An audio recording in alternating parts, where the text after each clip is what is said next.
everyone, it's Amanda. Today I'm going to be doing my top 22 new releases coming out in 2022. So these are all the books that I'm so excited for in 2022. It was hard to narrow down actually, but I have a list, mostly romance of course. I'm going to be going over these in order of release date, so starting in January, and be sure to like and subscribe for more bookish content. I am so excited for 2022 and the content and just everything. So thankful for what this community has brought me. But anyway, let's get into the books. So the first book is going to be Scarred by Emily McIntyre. This is a dark royal romance, and it's the second book in her Never Never series, Never Ever After, I don't know. It's a villain series that's really good. If you haven't read the first one, definitely recommend. I rated it 4 stars. But this one I think is gonna be a 5-star because it's a Lion King villain retelling. So Scar from the Lion King, but it's a twist, okay? We don't have fantasy, they're human. Okay, and it's gonna be so freaking good. So I'll put up some of the teasers on here because I think they're stunning and the cover is absolutely beautiful. But it's enemies to lovers and it's forbidden love, slow burn. And that one comes out January 4th, so really soon here. Next we have Reminders of Him by Colleen Hoover, of course. I have to mention this one. It's a Sugar and Spice book club pick as well. It follows a woman who just got out of prison. She has a 4-year-old daughter that she has not seen, and she wants to reconnect and be able to see her daughter. But the town and the community does not want her anywhere near this child except this bar owner that is supporting her decision. That's all I know, and I'm excited to read it. I've heard that it's similar to All Your Perfects, more so than It Ends With Us and Ugly Love. It comes out January 18th. Next we have River of Shadows by Karina, Halle. This is a dark fantasy romance where our heroine goes to the underworld to marry the god of death to save her father. It also has a novella coming out at the end of the month, December, so definitely read that one before, or you can read it after, I think. I think that's what the author put on her page, but I'm excited either way. I'm gonna read the novella first for sure, and it comes out January 21st. Next up, of course, we have Sarah J. Maas, okay, A House of Sky and Breath. Yes, I am very excited. Crescent City is one of the only, actually it is the only Sarah J. Maas that I've completely read. So one of my really big goals for 2022 is actually reading all of Sarah J. Maas's backlist, but I started with Crescent City because it was adult fantasy and I was really into that last year. So I loved the first book in the Crescent City series and I cannot wait to read the sequel. Hopefully we get more Rune because I'm a little bit team Rune, I'm not gonna lie there. Next we have The Paris Apartment by Lucy Foley. This is a thriller and it follows a girl who is going to move into Paris and her brother's apartment, but when she gets there her brother isn't there and there's a whole mystery behind that. Where is he and why did the neighbors seem to know something but not tell her anything? And that one comes out February 22nd. Then we have Terms and Conditions by Lauren Asher. This is the second book in the Dreamland Billionaires series. The first one is called The Fine Print. If you've seen it around, I'm sure you have. And it's said to be coming out in early 2022, so I don't know if it is because sometimes they say they are and they aren't. So don't hold me to it, but I am excited to get to that one as well. Then we have Oaths and Omissions by Sav Miller. This is the third book in the Monsters and Muses trilogy or series. The first one's called Pomegranates and Passion, I believe. I'll put the book up. Noelle actually got it for me for Christmas. And the second book is called Vipers and Virtuos. I don't know if I'm saying that right. And then we have this one, which is actually going to be, I think, a Trojan War retelling. They each follow a myth, so it's really fun and I can't wait to read the whole series. I actually haven't even read any of the books in this series, but I know I'm going to binge them, so I put it on this list. And this one comes out March 1st. Also on March 1st, we have Hook, Line, and Sinker by Tessa Bailey. This is the second book after It Happened One Summer. Follows the sister Hannah and Fox, who's like a playboy, friends to lovers. Super excited. It's also a Sugar and Spice book club pick. Then of course I have to include Jennifer L. Armentrout's War of Two Queens, which is the 4th book in the From Blood and Ash series. I still haven't finished Crown of Gilded Bones. I know. I said I was gonna do that, didn't I? I did say that. We're gonna do it. It's fine. It's fine. It's fine. It's fine. This one comes out March 15th and it's just going to be a continuation of the series. Hopefully we actually get our threesome this time. We'll see. We'll see. Then we have March 16th, The Savage by Sophie Lark. Okay. This is a mafia romance. It can be read as a standalone, and it follows Sabrina and Adric. It is a lovers to enemies to lovers, and I cannot wait to read more Sophie Lark in 2022. I definitely want to read all of her backlist. Then on March 17th, we have Praise by Sara, Cate. This one is going to be so freaking good for a palate cleanser in between books. This one is going to be praise kink, of course. And it's also ex-boyfriend's dad, age gap, and boss employee. I mean, what more could you want? What more could you want? I'm very excited. Then we have In a Garden Burning Gold by Rory Power.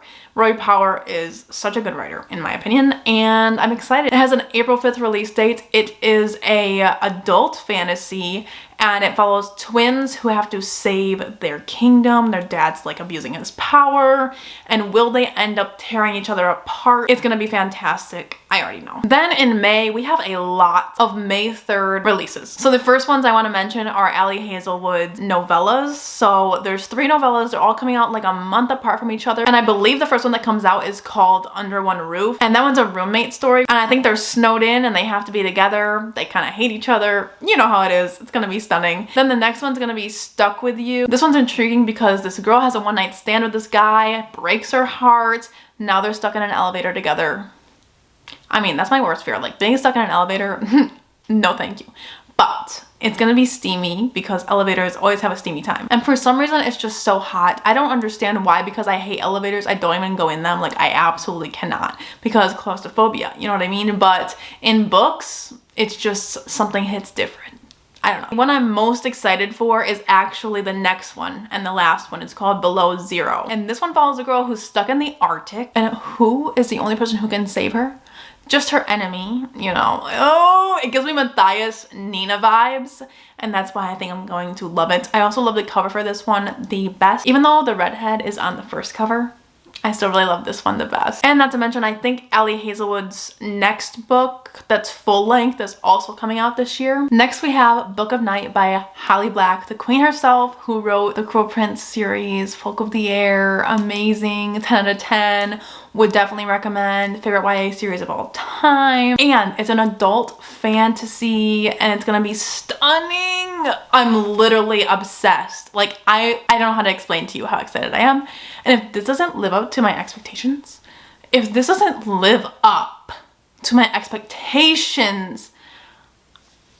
gonna be the most disappointing book of 2022. But I think it's going to live up. Okay. It's pitched as Ninth House meets The Night Circus. Now, The Night Circus, very up there in my faves. Ninth House, DNF. So I'm a little scared. I'm a little skeptical, but I trust Holly Black because stunning. So this one follows more shadow magic, and that's all I really know about it. It's going to be kind of a darker fantasy, and I'm just so excited. Then we have Book Lovers by Emily Henry, going back in the romance section. This one comes out May 3rd as well. And Emily Henry wrote Beach Read and People Meet on Vacation, if you didn't know who she is. Very good romance books, and this one follows 2 rivals. One is a literary agent, one's an editor, and they keep on having these meet cutes, except it's not cute because they're enemies, you know, like it's not cute, but it's gonna be cute. Then we have Bravely by Maggie Steifvater. This is a YA fantasy that is pitched as a sequel to Brave, the Disney movie. I just obsessed with the cover, to be quite honest. I pre-ordered it whenever I saw it on Amazon or whatever, and I was just like, yes please. Like, Maggie Steifvater, I used to love reading her books so much, so I think this one could be a hit, could be a underhyped book. Then on May 17th, we have a new Christina Lauren book called Something Wilder, and it's going to be a second chance romance that's in the American Southwest. So it has a little bit of adventure to it, is what I've read. I read some of the reviews on Goodreads, and some people really love that they took a new plot device, or they kind of went out of their comfort zone. Some people hated that. So I don't know. This one I'm iffy about. Christina Lauren is like a hit or miss for me, but I'm still excited for it. Second chance romances are also hit or miss for me. So it's up in the air if I'll like this one, but I'll definitely give it a read. Then on July 7th, we have a new Riley Sager. It's going to be called The House Across the Lake, I think. And it follows a lady who goes on, I think she's going on a vacation to kind of seclude herself, kind of relax, whatever. And she spies on her neighbors a lot. And then one one of them goes missing, and so we have that situation. I don't know if it's like a domestic type thriller or what's going on with it, but I usually like Riley Sager. I'm not a huge thriller connoisseur, so anything that is popular I usually like, or like I hate it, but either way I have a fun time, and I'm excited because Riley Sager has really good writing that is fast-paced in my opinion, except Home Before Dark. That one was kind of slow, but I still liked it. Then on August 2nd, we have Spells for Forgetting by Adrienne Young. Adrienne Young writes a lot of YA fantasy right now. She wrote Fable, Namesake, Sky in the Deep, all of the like mermaidy type things, but this one's really interesting. This one's her first adult fantasy book, and it follows a girl whose best friend got murdered and her lover was accused of the murder, and he is finally coming back to the town where he was accused of this, and it's bringing up old secrets and what really happened. And I'm really excited for it. I like Adrienne Young's writing, and I'm excited to see what she does in kind of the adult section. And then the last three have no release dates yet. So we have Motel by Penelope Douglas, of course. I was gonna put Fall Boys on here, but I couldn't put it on here and say like I'm super excited for it because it is a spin-off of a series that I haven't read. So I'm not like particularly like, oh my god, I need it. But I am really excited for Motel because of the aesthetic on Pinterest and just everything. I really think I'm gonna love this one. I don't know when it comes out because we never know. We never know when Penelope Douglas is gonna release something, but it is said, it is spoken into the world that 2022 is going to be the year. Then we have The American Roommate Experiment by Elena Armas. This one is the companion novel to The Spanish Love Deception, which I personally loved and thought was a masterpiece. I loved all the tropes and just, it was a fun time. I was so happy while I was reading it. And that's what matters to me. I'm very excited. It's Rosie's story. If you didn't know, Rosie is the best friend of the main character in the first book. So we get to have another little moment. We'll probably have some cameo. It's going to be a roommate, and they were roommates situation. And then lastly, the last book on this list of 2022 books is going to be Real number 2. It doesn't have a title yet, but I have to put it on here because I think Kennedy Ryan is releasing it this year. It's the Hollywood Renaissance series number 2. I freaking loved Real so much, and I'm really excited to see where the series goes. And originally I wasn't really that excited for it because it does follow like actors and actresses, singers, songwriters, whatever, and I'm not super into books with famous people. Something about that kind of throws me off, but I absolutely loved it. It blew me away. I loved it so much, and you need to read it if you haven't already. So yes, those are all 22 books that I'm super excited for in 2022. I hope you enjoyed this video, and hopefully I didn't say super excited 24,000 times, but I probably did. And as always, please like and subscribe down below for more bookish content. I would love to have you here, and I will see you in my next video. Bye guys.